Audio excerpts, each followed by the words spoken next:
Good morning. I hope you're getting ready to do something awesome today. Great weather out there. Super Bowl Sunday coming up.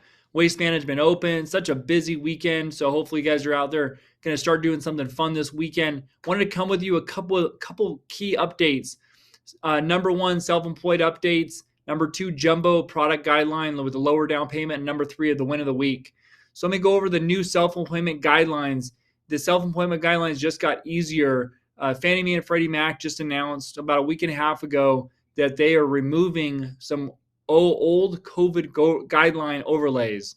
What they were removing will be the requirement of 3 months bank statements to show the income right before closing, and also requirement of a profit and loss for the current year. Now, keep in mind, profit and losses will typically be required in a lot of cases, but the biggest issue we've been having is, let's say somebody's self-employed and they have a seasonal business where they make a lot of their money in one time of the year, but they're looking to buy or refinance in a different time of the year. Well, if their documented deposits for their income were not showing on their bank statements, it became a nightmare to try to get it approved. And so Fannie Mae and Freddie Mac have removed these guidelines for the bank statements to show the income. That is a huge win for a conventional loan guidelines. Now, also, I'm going to go over jumbo products. We do have a new product coming out, which will be a 3.5% down jumbo loan. Jumbo loans here in Maricopa County in Arizona. It is anything over 647,200 right now, currently in 2022 loan limits. So anything above that generally would require a larger down payment.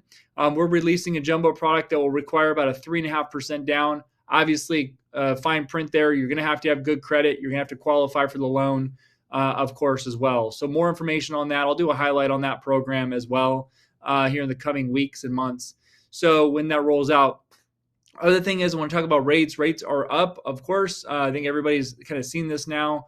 But the reality is people still need solutions. So what we're helping with right now, a lot of people that are either relocating from state to state. The great thing is people have a ton of equity. So it allows people to make the move, make the change in their life if they need to downsize, upsize, right size, be closer to family. We're seeing a lot of that right now. Unfortunately, if somebody had an illness and they need to be closer to their family member, whether it's elderly parent moving back or kids moving back, or closer to them. So this is a great time for mobility because of equity. So people have the equity to make the move. And we're also helping a lot of people with cash out refinances. So inflation's at the highest it's been since 1982.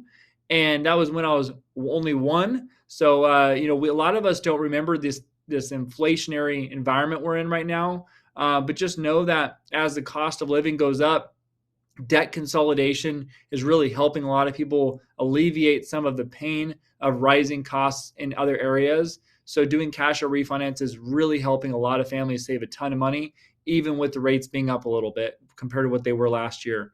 All right, the win of the week was a huge win. We helped a disabled veteran purchase a house. When I always do Thursday updates on our pre-approved buyers.